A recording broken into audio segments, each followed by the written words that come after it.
Então agora vamos ver como é que podemos importar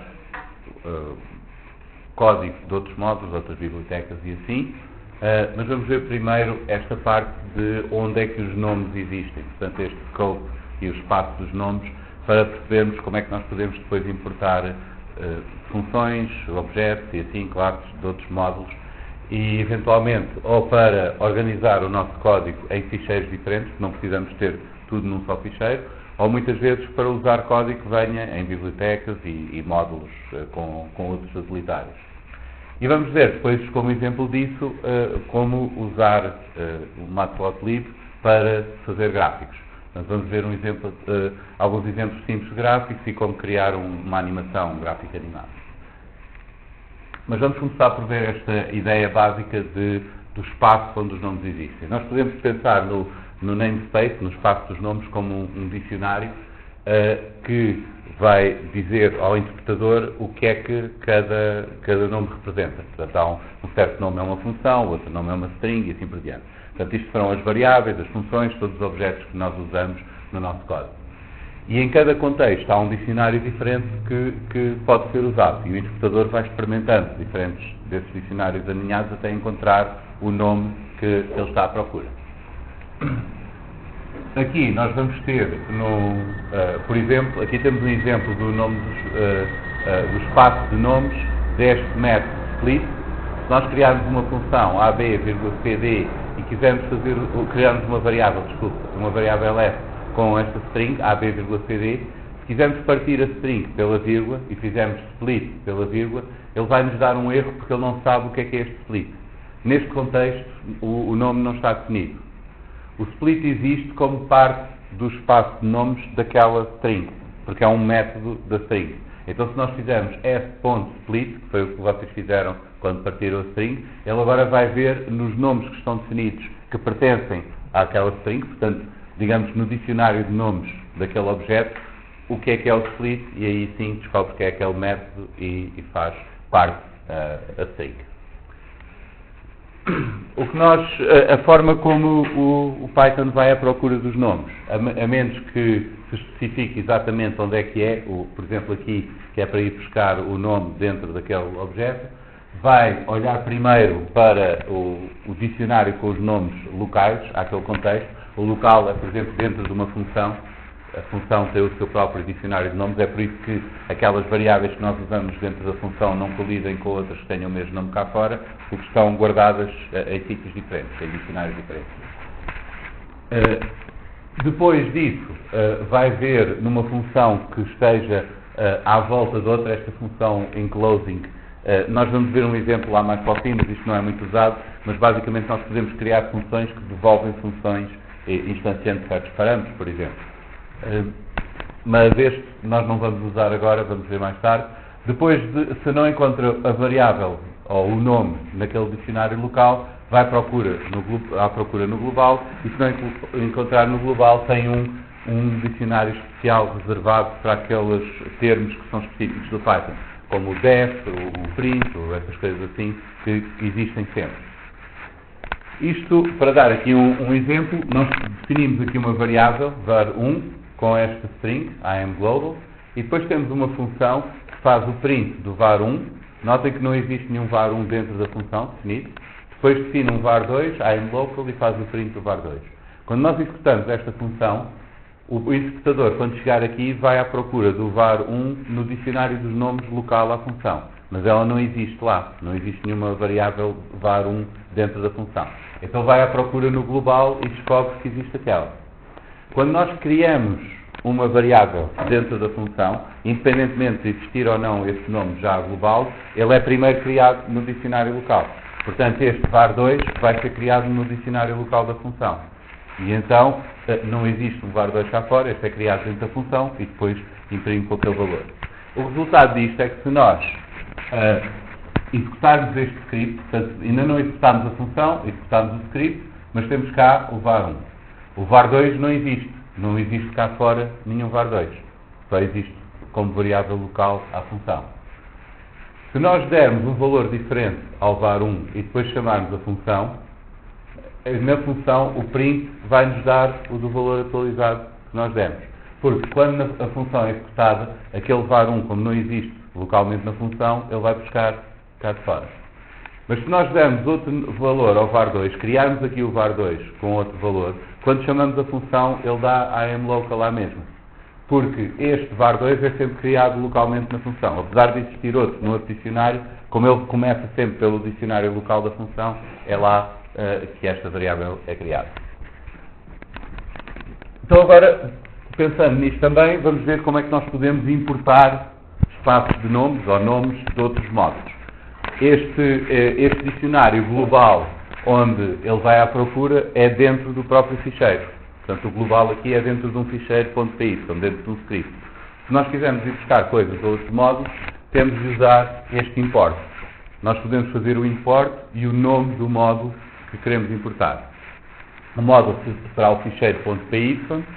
Vamos supor que nós gravamos aquelas funções para resolver as equações quadráticas num ficheiro chamado quadrático.py, e esse ficheiro Python existe na mesma pasta onde estamos a trabalhar nele. Quando nós fazemos import quadrático, este nome vai ser criado no nosso espaço global aqui e vai se referir àquele módulo quadrático.py que existe na nossa pasta. Portanto, se nós quisermos ir buscar uma função desse módulo, ou uma variável, ou o que é que seja, nós podemos referir ao espaço de nomes desse módulo. Portanto, dizemos aqui quadrático, ponto, e a função para solve quadrático. Esta função existe no espaço de nomes deste módulo, e como nós importamos para o nosso espaço o nome do módulo, ele agora sabe o que é que está lá e executa a função. Como? Não é uma biblioteca standard, mas neste caso é como se fosse, temos lá um módulo. Se nós criarmos um módulo e o temos lá, podemos agora usá-lo. Depois, como fazemos, é a mesma coisa. Só que no caso das bibliotecas que são instaladas, há um ficheiro de configuração que avisa ao interpretador em que pastas é que estão e, portanto, não precisamos de as ter na nossa pasta.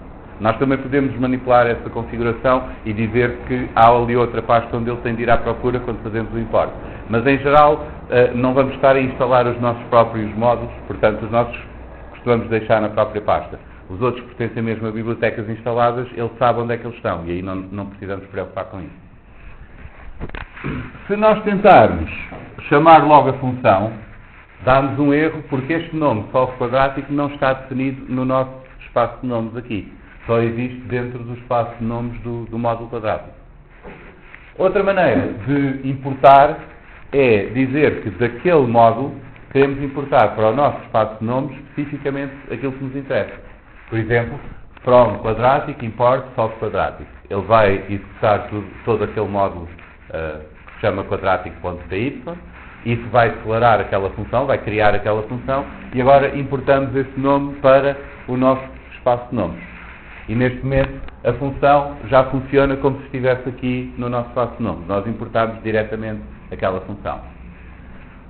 Outra hipótese, também podemos importar o módulo com uma alcunha. Por exemplo, aqui, import quadrático as QD, se não quisermos estar sempre a escrever quadrático, ou se houver já alguma coisa que se chama quadrático no nosso e não queremos que haja confusão ou que haja colisão nos nomes. Então podemos dar-lhe um outro nome. E a partir daqui, este QD refere-se àquele módulo e podemos usar as funções lá. Portanto, esta será a maneira como nós vamos usar bibliotecas e outros módulos, quer outros módulos que nós possamos escrever, quer algo que instalamos e que vamos usar. Já agora, estas bibliotecas que vamos usar vêm todas incluídas no Anaconda, portanto não precisam de instalar mais nada. No entanto, se instalarem uma instalação de Python só o Python, depois é preciso instalar também estas à parte. Então vamos ver como podemos usar esta biblioteca para fazer plotting, o Matplotlib. Isto é uma biblioteca bastante grande, tem muitas opções diferentes e nós vamos olhar só para uma pequena parte disto. Tem aqui no livro Python for Data Analysis, no capítulo 8, tem também mais alguns detalhes e há muita documentação da biblioteca depois para procurarem. Isto é especialmente útil, a documentação e os exemplos, porque depois há maneiras como fazer gráficos de um certo tipo ou de outro, como controlar a espessura das linhas, as cores, uma data de coisas desse género que depois ninguém sabe isto de cor, convém ir ver na altura. Nós vamos usar só uma figura de cada vez, portanto não precisamos estar a guardar o os identificadores das várias figuras. Vamos ver aqui só um exemplo simples. Vamos criar um gráfico e ele desta maneira, dependendo de como é que tem configurada a consola, ou vai mostrar o gráfico logo na consola, possivelmente aí mostra logo com o plot, ou então, se não tiverem uma consola gráfica como o IPython que temos aí, abre uma janela com o gráfico e fica à espera que a pessoa feche. Mas basicamente o que é preciso fazer é isto: temos o plot e depois temos o show para mostrar o gráfico. Os plots todos que nós fizemos vão sendo desenhados na mesma janela, e quando fazemos o show ele mostra o resultado final com o gráfico todo. Aqui no plot temos os valores do x e os valores do y. Portanto, 1, 2, 3, 4 no x, 4, 2, 4 no y, e temos aquele gráfico por default, faz aquela linha e aparece numa janela. Se estiverem a usar o IPython com o Spider, vai-vos aparecer mesmo na consola o gráfico, mas depois isso já depende da configuração que tem. Portanto, isto será o básico para fazer o plot.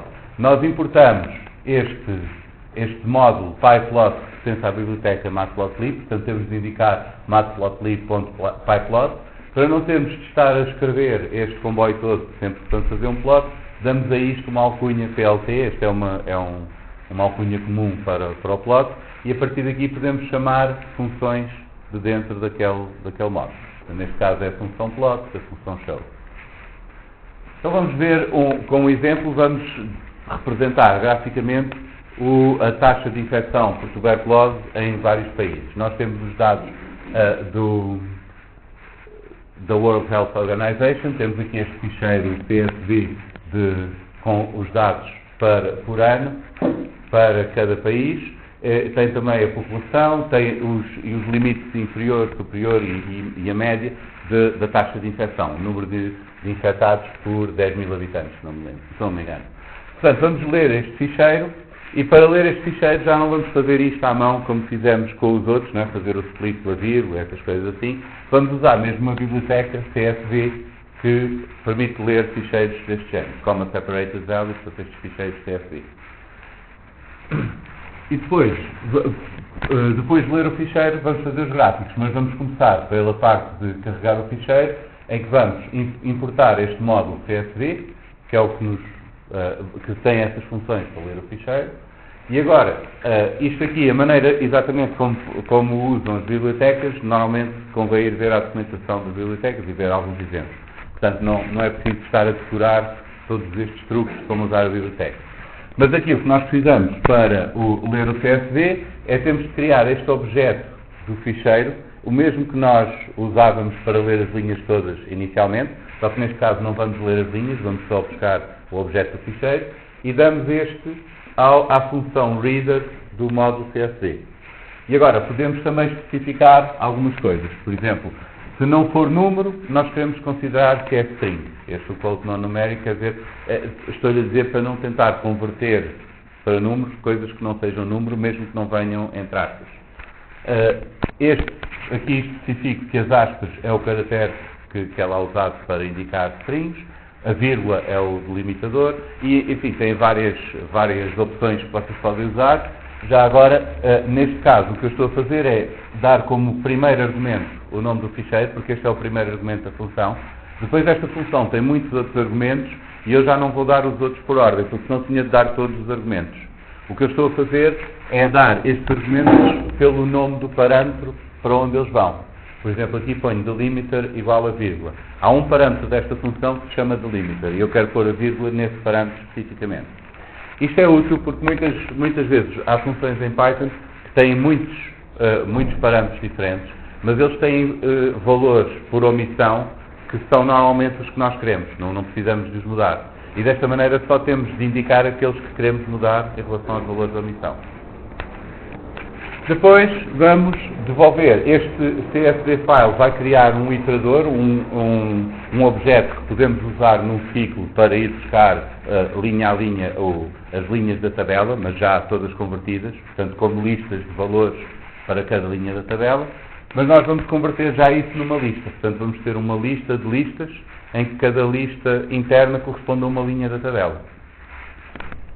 E agora podemos ver o que é que isto dá.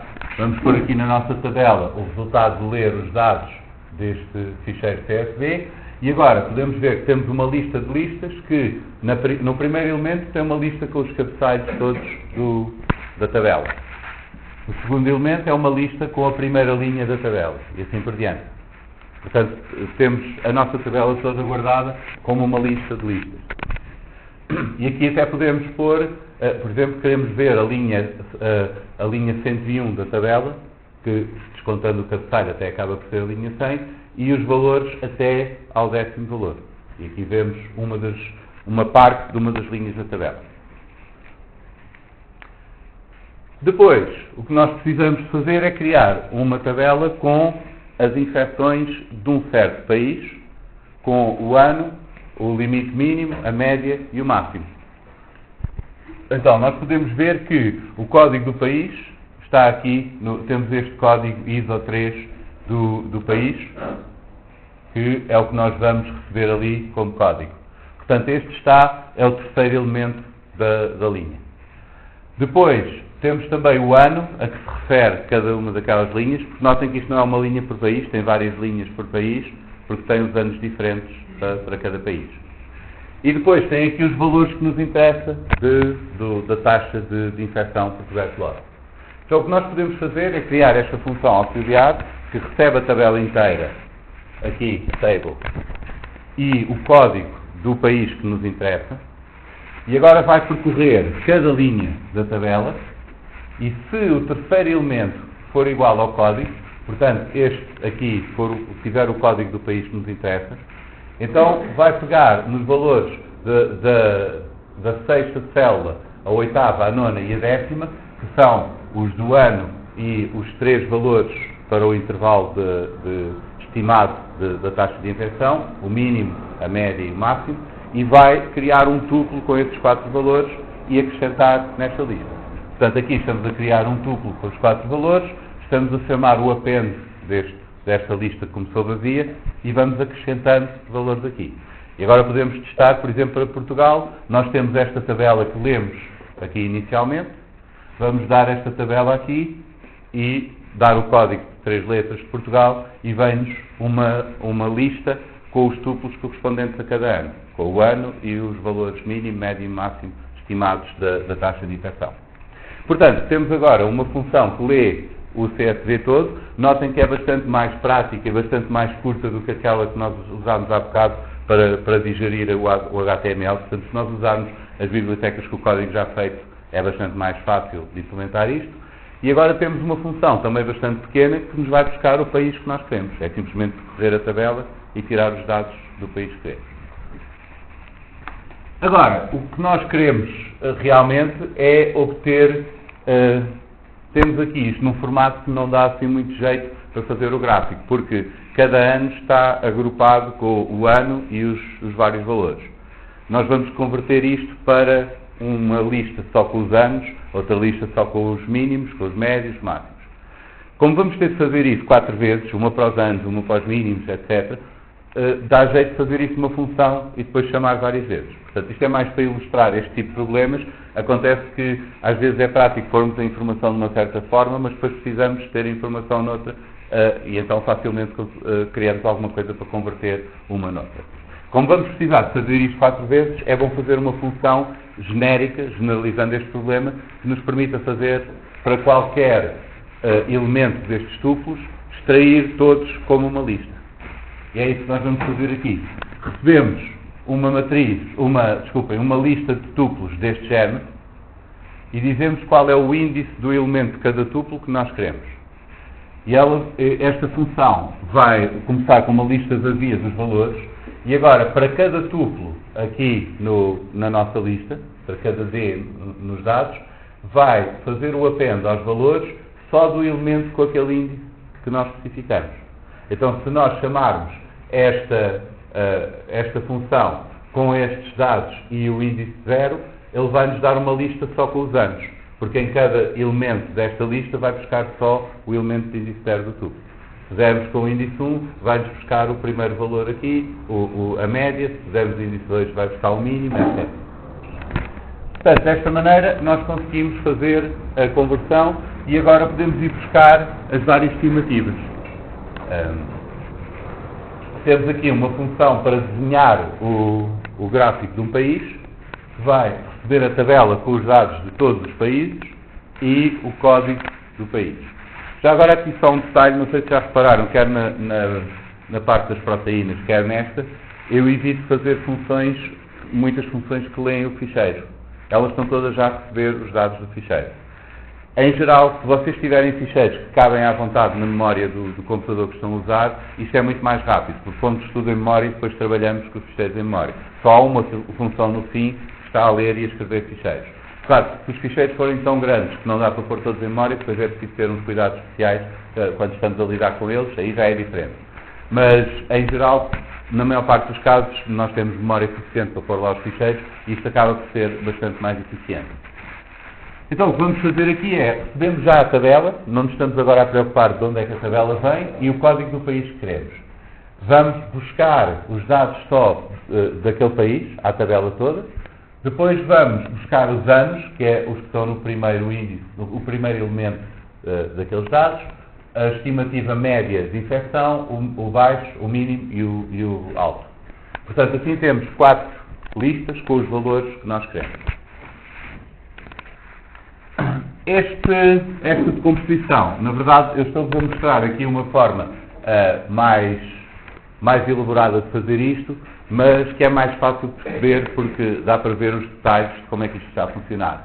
Na realidade, há funções, por exemplo, como esta do zip do Python, que permite fazer isto de uma só vez. Nós podemos pegar numa lista de qualquer coisa, se enviarmos com o asterisco primeiro nos argumentos de uma função, ele vai separar todos os elementos deste array e enviá-los como se fossem argumentos separados, e depois o zip o que faz é que recebe um conjunto de listas e devolve um iterador para outras listas, agrupando os elementos por ordem. O primeiro de cada uma com o primeiro, o segundo com o segundo e assim por diante. Portanto, nós podíamos fazer algo assim e obtínhamos os vários iteradores para percorrer aquelas listas. Só que este tipo de soluções não são muito boas para estar a começar por aqui, porque depois isto acaba por ficar ainda mais confuso e não se percebe o que é que está a acontecer. Por isso, em geral, eu vou favorecer soluções deste género, em que temos de escrever mais, mas é fácil perceber todos os passos. Eventualmente, depois, quando vocês começarem a ganhar mais experiência, podem procurar outras formas mais práticas de fazer, ou muitas vezes até encontram online. Se forem à procura de exemplos ou assim, podem encontrar formas bastante mais concisas de fazer a mesma coisa.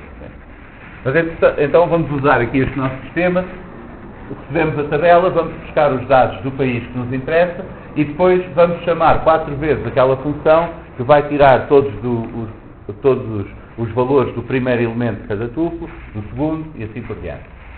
E agora temos de fazer o plot.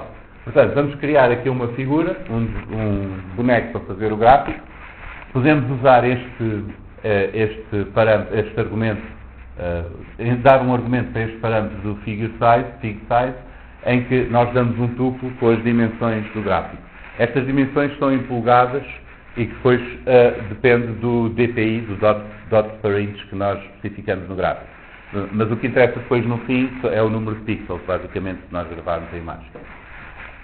Então, o que vamos fazer aqui é criar esta, no fundo tem 10 por 7, 10 de largura, 7 de altura, e agora vamos desenhar as três curvas. O eixo do X será sempre os anos, o eixo do Y é a estimativa média, a alta e a baixa. E vamos dar cores diferentes, vamos traçar todas como uma linha, este sinal de menos é um código para traçar a linha, e aquelas letras são as cores, o K para preto, R de red, vermelho, e G de green, verde. Portanto, assim nós conseguimos facilmente especificar quais são as cores que queremos no gráfico. Notem que estes códigos de formatação do gráfico é mais aquelas coisas que não é para decorar, vocês vão ver à net e têm a lista de todas as opções, querem pôr cruzes, sinal de mais, pontinhos, coisas assim desse género. E depois podemos pôr o título e mostrar o gráfico. E vamos ter este resultado aqui. Portanto, se nós executarmos o nosso programa, carregamos os dados, vamos buscar a tabela e depois fazemos o plot do país que nós queremos. E aquela função que faz o plot vai buscar o país que nós queremos à tabela e serve para qualquer país, desde que tenha a tabela também. Agora, nós também, sempre que criamos módulos destes, portanto um conjunto de funções, algo para desempenhar alguma tarefa, convém testarmos individualmente cada uma das funções. Eu tenho dado sempre estes exemplos aqui, não é? Cada vez que fazemos uma função, vamos experimentar para ver o que é que acontece, vamos olhar para o resultado e fazer os testes da função. Mas notem que estes testes são úteis não apenas da primeira vez que estamos a implementar, mas sempre que fizermos alguma alteração. Porque nós podemos querer agora, afinal, queremos o gráfico mais daquela maneira, ou usar os países de outra maneira, ou assim, e vamos alterar o que estamos a fazer. Quando isso acontece, convém testar novamente. Portanto, é útil que se guarde todos esses testes como parte do nosso código, para ser fácil repetir os testes sempre que precisamos. Uma forma prática de incorporar os testes no próprio módulo onde temos é aproveitar o facto de que quando um módulo está a ser executado, quando nós fazemos o F5 ou corremos como módulo principal no Python, ele vai ter um atributo que é underscore name e mais 2 underscores. O uso de underscores no início e no fim em Python indica que é alguma coisa que é reservada. Não é para nós andarmos a mexer, mas faz parte mesmo da implementação do objeto. Portanto, o módulo tem este atributo, name, e quando ele é executado, este atributo tem esta string, main, com 2 underscores no início e no fim. Quando o módulo é importado de outro módulo, o atributo name vai ter o nome do módulo. No fundo é o nome do ficheiro sem o PY, só o nome do ficheiro, aquele que nós usamos para importar. E nós podemos usar isto para testar se o módulo está a ser importado do outro lado ou se está a ser executado diretamente. E então podemos fazer os nossos testes serem todos executados quando nós estamos a correr o módulo diretamente, que é normalmente o que acontece quando estamos a implementar as funções e a experimentar, mas não serem executados quando alguém importa o módulo, porque isso em princípio é porque já está o módulo testado, já está a funcionar e vão só buscar alguma função, alguma parte do módulo para usar. Então podemos fazer isso aqui. No fim do nosso módulo do plot, nós podemos fazer estes testes. Criamos uma condição. Se o nome do nosso módulo for main, então vai fazer isto. Vai carregar o ficheiro, aquele ficheiro CSV com os dados dos países, vai fazer o print de partes da tabela para ver se tem as linhas certas e se está a ler bem a tabela, vai buscar os dados de Portugal, vai fazer o print do início daquela lista e depois vai fazer o plot do país, para nós vermos se o gráfico dá certo.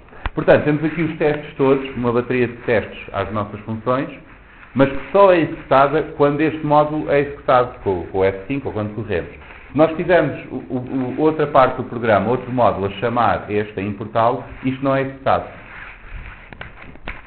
Portanto, assim nós podemos criar os testes no nosso módulo e podemos também criar documentação para o nosso módulo. Da mesma maneira como as strings que vocês têm aqui no início da função servem para o help, para dar a documentação da função, também as strings no início do módulo podem servir para porem lá a documentação.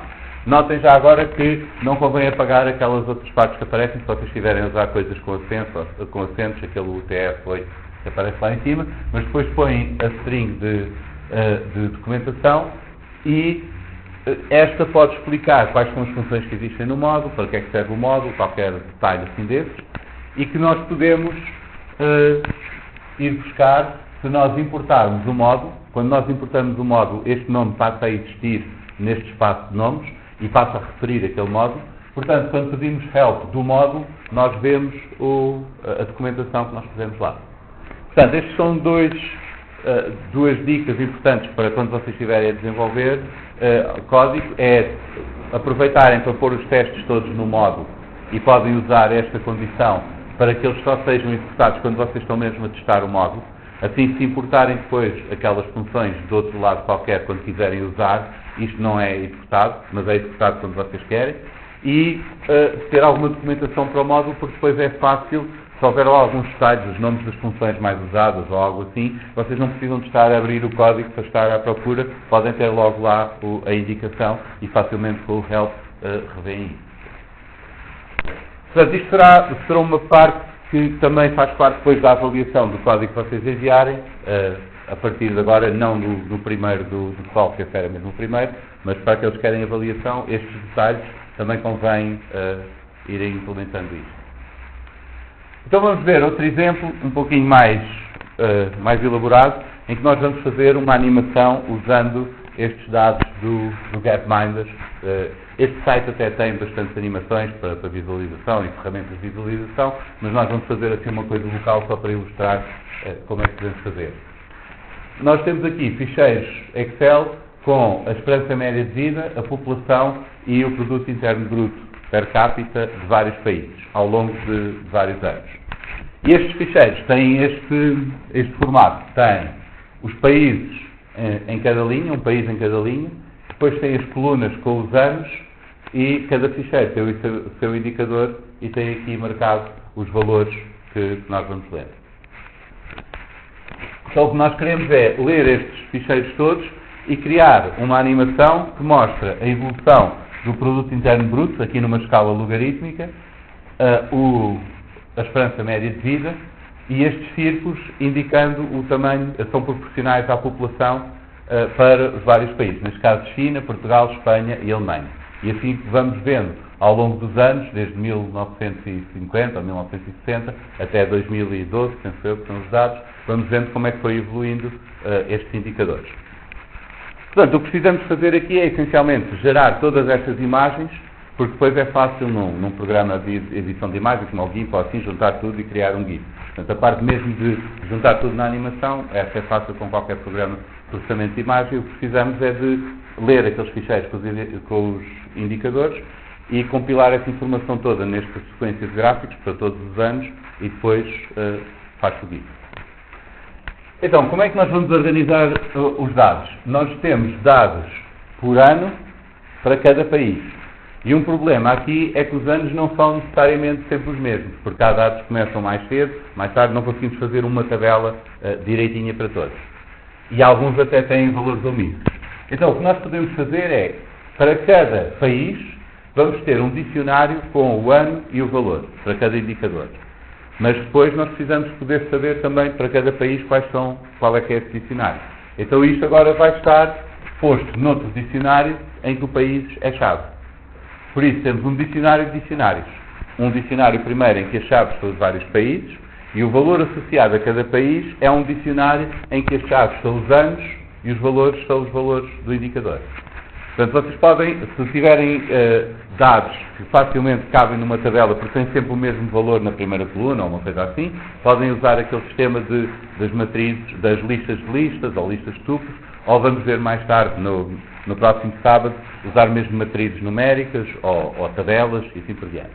Mas se vocês têm informação que tem muitos buracos, não é? Que as coisas não encaixam, porque um indicador pode começar num ano, outro indicador noutro, etc., então aí os dicionários dão jeito, porque aí no fundo vocês estão a criar uma árvore com os raminhos todos, com as folhas todas, com os dados que vocês querem. Então isso nós vamos fazer, vamos carregar cada ficheiro destes indicadores e criar um dicionário com os vários países, em que as chaves dos vários países, e atribuir a cada país um outro dicionário que tem os anos e os valores. E depois vamos usar, para isso, para ler o ficheiro, vamos usar este Excel Read, este módulo aqui, e para fazer o plot vamos usar o PyPlot de Matplotlib. Não é necessário vocês terem os importes todos no início do código, do módulo, porque basta que na altura em que vão usar um módulo tenham feito o import antes para funcionar. No entanto, é bastante desejável que façam isso, porque assim conseguem ver logo do que é que o vosso módulo depende. E principalmente se vocês depois forem usar o código noutra instalação de Python que não tenha as coisas que é preciso, vocês veem logo lá no início quais são as bibliotecas que precisam. Portanto, por convenção, costuma-se começar o módulo com a documentação e depois logo os importes todos que vão ser necessários. Então aqui temos a função que vai ler o ficheiro, os indicadores.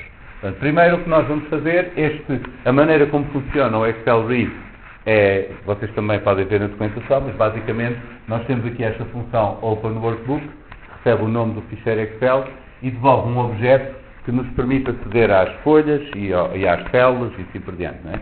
Neste caso, às folhas, nós vamos buscar a primeira folha, que é Sheet by Index 0. Na verdade é a única folha que ele tem, mas vamos buscar agora um outro objeto que guarda a informação de uma das folhas Excel. Este, por sua vez, tem atributos que nos permitem, por exemplo, saber o número de colunas. Este ponto ncol do X dá-nos o número de colunas daquela folha de Excel que estão preenchidas. E então nós conseguimos ver quantas colunas é que são e vamos fazer isso para percorrer. Começamos com a lista dos anos vazia e agora vamos percorrer todas as colunas daquela folha a partir da segunda, porque a primeira tem a lista dos planetas, dos países, esta não nos interessa, mas a partir da segunda temos ali os anos. E nós não sabemos à partida quais é que são, portanto vamos buscá-los à folha de Excel. Então vamos fazer da segunda até ao número de colunas que estão preenchidas nesta folha, vamos acrescentar para ali, para os anos, o valor que está na célula da primeira linha, portanto da linha 0, e desta coluna aqui. Portanto vamos buscar todos estes valores dos anos que estão aqui. Quando nós vamos buscar o valor à célula, ele vem como uma string, pode ser qualquer coisa que está lá. Portanto, neste caso, nós vamos converter para um número inteiro antes de acrescentar ali aos anos. Portanto, vamos buscar as células que têm os anos, convertemos para um número inteiro e acrescentamos à lista dos anos. E agora temos a lista com os anos todos. Agora vamos para cada linha, a partir da segunda, até ao número de linhas que a folha tem preenchida. Vamos buscar o nome do país na primeira coluna daquela linha, porque é assim que está o formato do ficheiro. E depois vamos criar um novo dicionário com os indicadores dos anos e agora vamos preencher esse dicionário. E vamos fazer assim, vamos começar da segunda coluna até à última, vamos buscar o valor da célula, dessa célula aí, nessa linha, nessa coluna, e se ele não for vazio, portanto, se houver lá algum valor para acrescentar, nós vamos acrescentar aqui no dicionário dos indicadores por ano, naquele ano correspondente a esta coluna, e aqui notem só este detalhe que eu tenho de ir ao índice da coluna menos 1, porque esta lista dos anos, o primeiro ano é aquele que corresponde à segunda coluna, porque a primeira coluna são os nomes dos países. Mas enfim, isto é apenas um pormenor pela maneira como está implementado. Outra alternativa seria começar ali com um valor falso qualquer, um valor vazio para os anos e depois ir acrescentando. Mas o que eu faço é, se existe algum valor lá, vou acrescentar a este dicionário uma chave correspondente àquele ano e o valor correspondente ao valor que está lá na nossa folha. Depois, se o comprimento deste dicionário, ou seja, o número de elementos neste dicionário, for maior que aquele mínimo que eu especifico ali, eu vou guardar no dicionário dos países. Isto permite-nos especificar nesta função que só queremos guardar países que tenham mais de um certo número de valores. Se não houver indicadores suficientes, nós não queremos guardar esse país no dicionário. E no fim, devolve a tabela. Portanto, isto é feito para todos os países. Notem que há aqui um for que vai percorrer as linhas todas e depois há aqui um for que vai percorrer as colunas daquela linha para preencher os anos. E no fim, nós vamos acrescentar a este país o dicionário e vamos ter um dicionário de dicionários. Cada entrada neste dicionário que chamei table vai ter uma chave, que é o nome do país, e um valor, que é o dicionário que nós criamos aqui com os indicadores dos anos.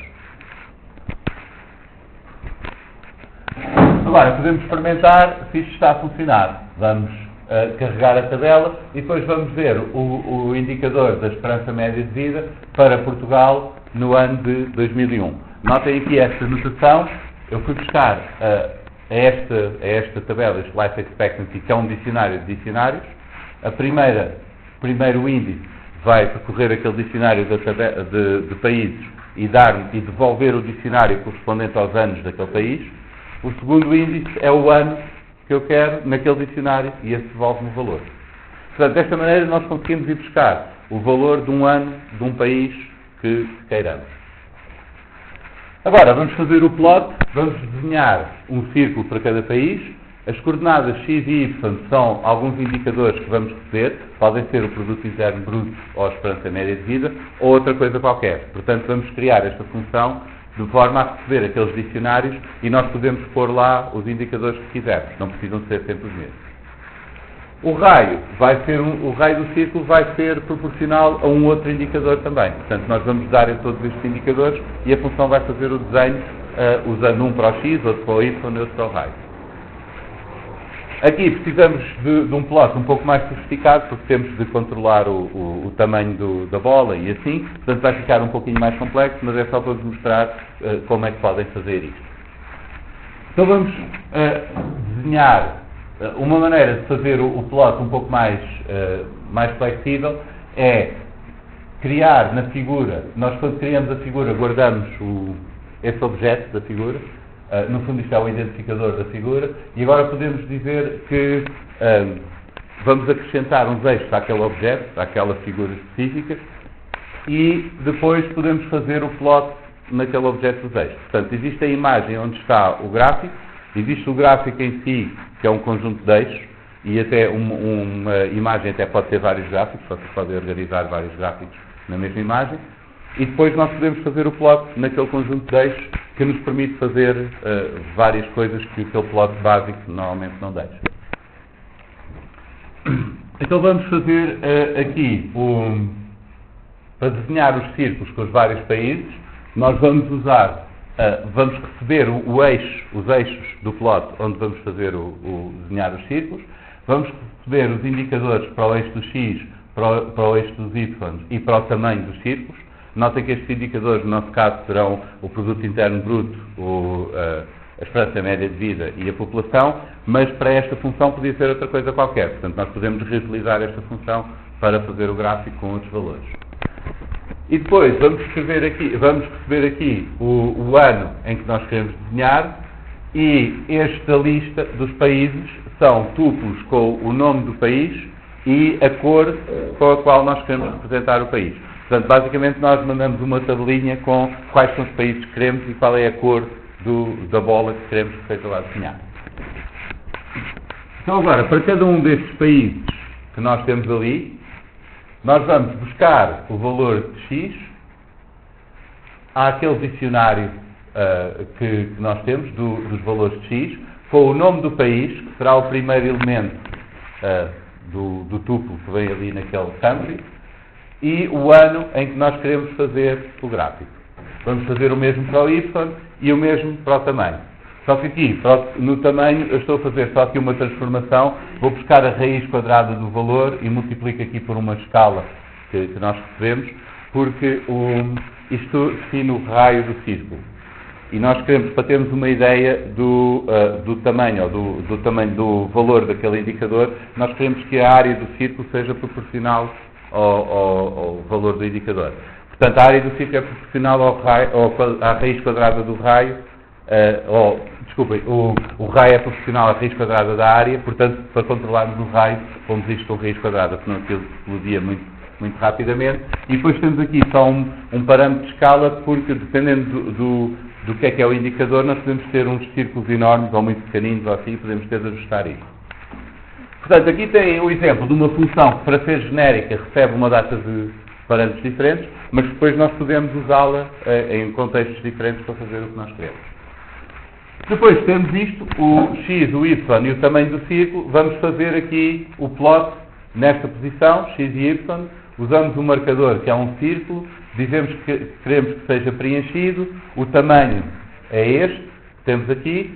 Alfa é a opacidade, portanto ele vai ser semi-transparente, que é para se nós quisermos pôr vários sobrepostos, eles não ficam tapados. E a cor será o segundo elemento deste tuplo do país.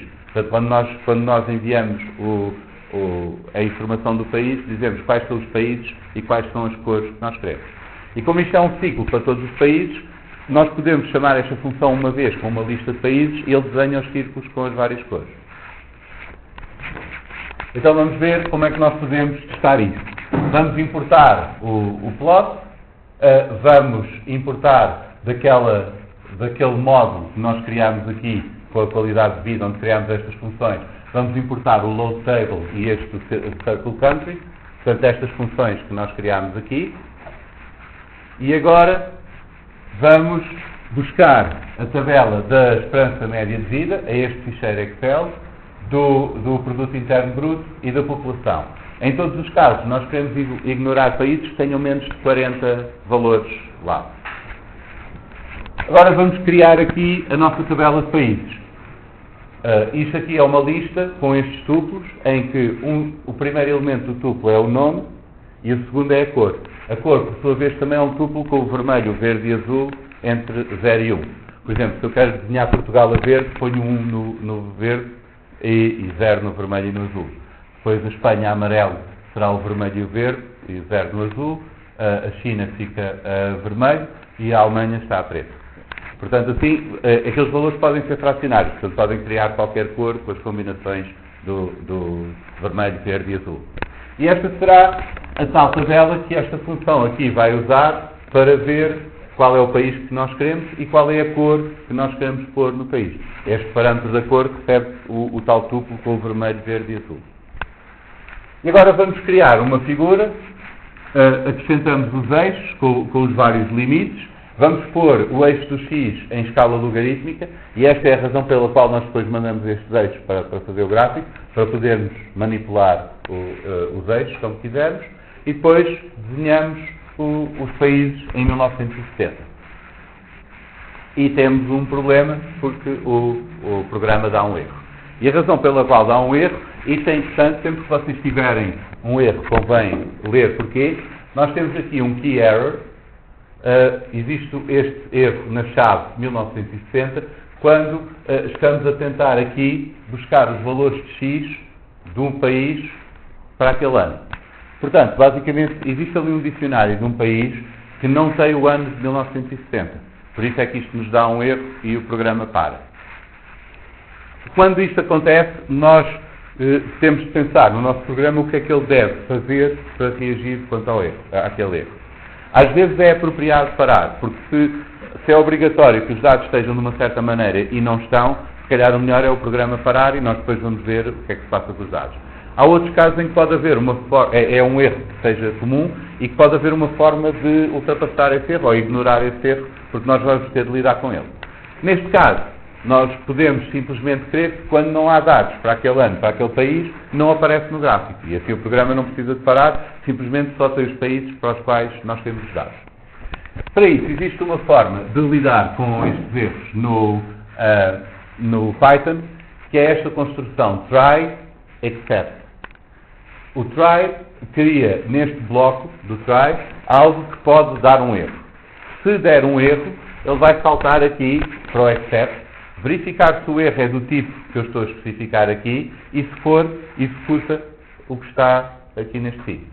Portanto, em vez de parar o programa, se o erro for um daqueles que eu estou a tentar capturar, ele executa o código alternativo.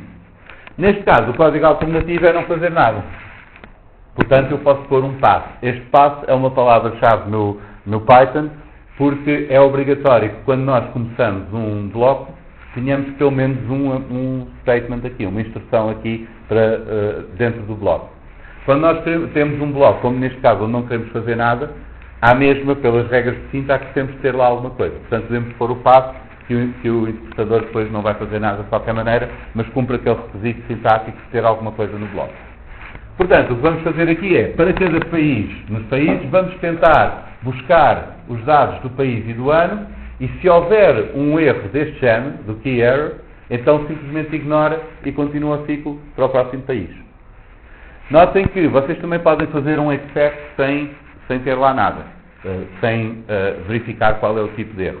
Mas isso é perigoso, porque o erro que nós queremos ignorar aqui é explicitamente só este. O erro de haver uma chave que está em falta. Portanto, se faltar o país ou se faltar o ano, nós não queremos saber, não desenhamos o país, passamos à frente.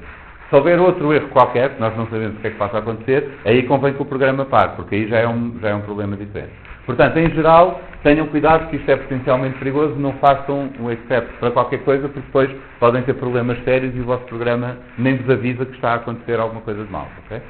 Portanto, aqui, o que vai acontecer é que, se houver esse erro, não há dados para o país, ele simplesmente passa à frente e desenha o país seguinte. Então vamos agora criar uma função que vai desenhar para um certo conjunto de países, um certo grupo de países, e dados os indicadores, vai desenhar para um grupo de anos, vários anos diferentes, todos no mesmo gráfico. Já agora, aqui é outra coisa que às vezes requer um pouco de prática, mas que é uma ideia importante, que é, nós aqui, quando estamos a fazer esta função, não queremos necessariamente desenhar só para um ano, porque podemos querer fazer a animação para uma data de anos, ou desenhar tudo no mesmo gráfico, ou uma coisa assim. Mas, se nós temos de fazer a mesma coisa muitas vezes, então o melhor é criar a primeira função para fazer isso só uma vez. E depois logo chamamos a função para fazer muitas vezes. É mais fácil isso do que tentar juntar tudo ao mesmo tempo e criar logo uma função que faz muitas vezes a mesma coisa. Portanto, aqui nós temos uma função que desenha os países só para um ano, e agora aqui nós temos a função que desenha os países para os anos que quiser. Em que este year é uma lista com os anos todos, e ele simplesmente faz o ciclo e vai percorrendo essa lista e vai desenhando, chamando a outra função uma vez para cada ano. Então agora vamos criar a figura, criamos este título, 1960 a 2010, acrescentamos os eixos e vamos criar o gráfico e vamos obter isto.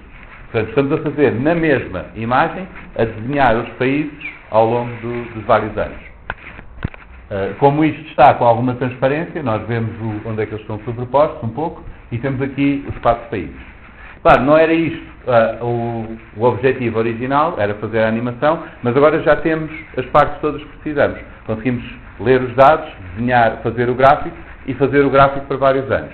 O que precisamos agora, em vez de fazer tudo no mesmo boneco, gravar e criar um novo boneco para cada ano.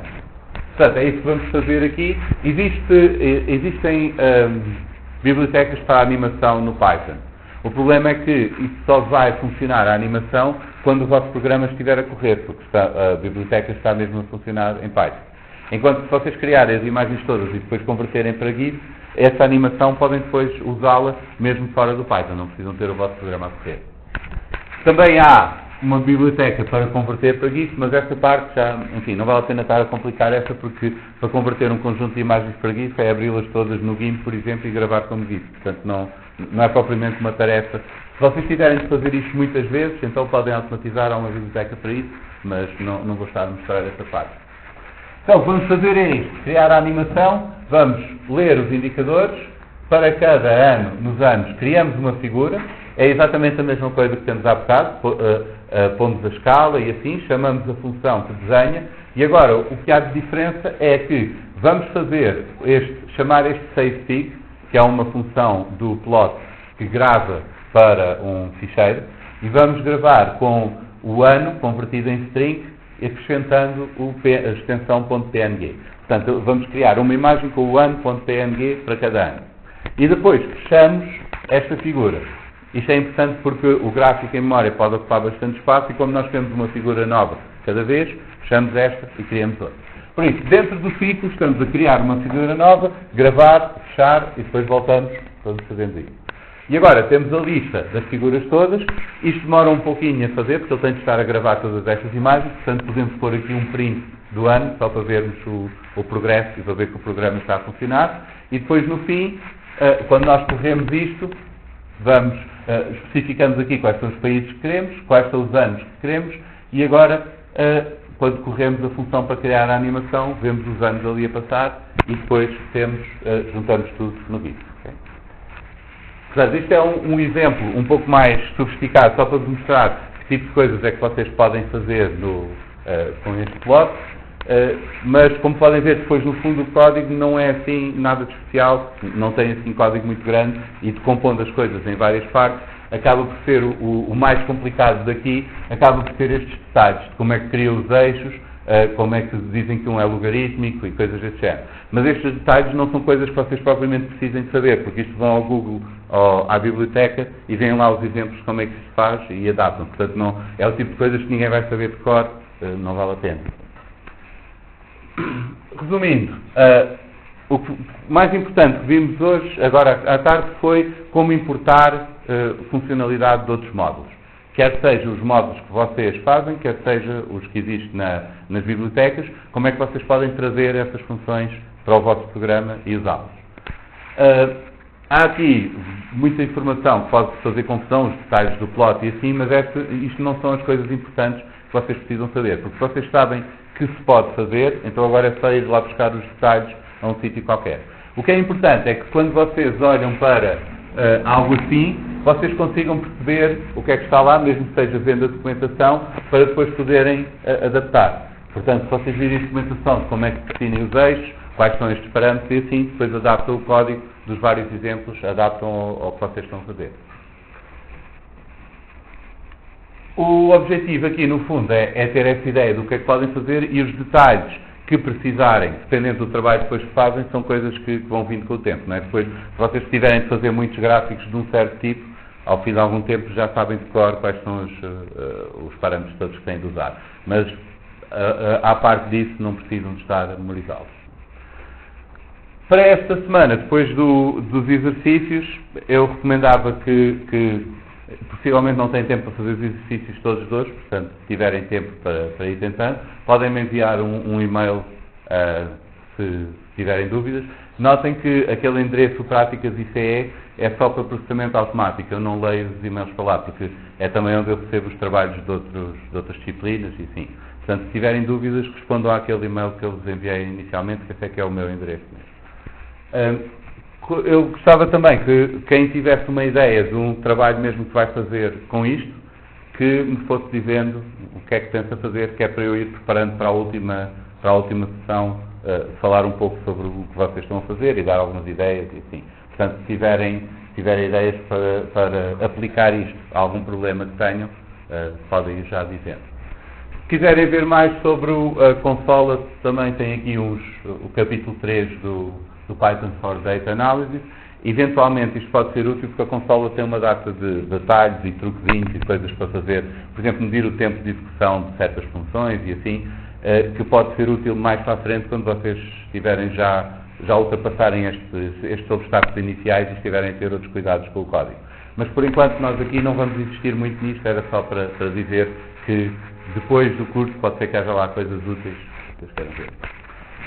E pronto. Hoje já falei demais.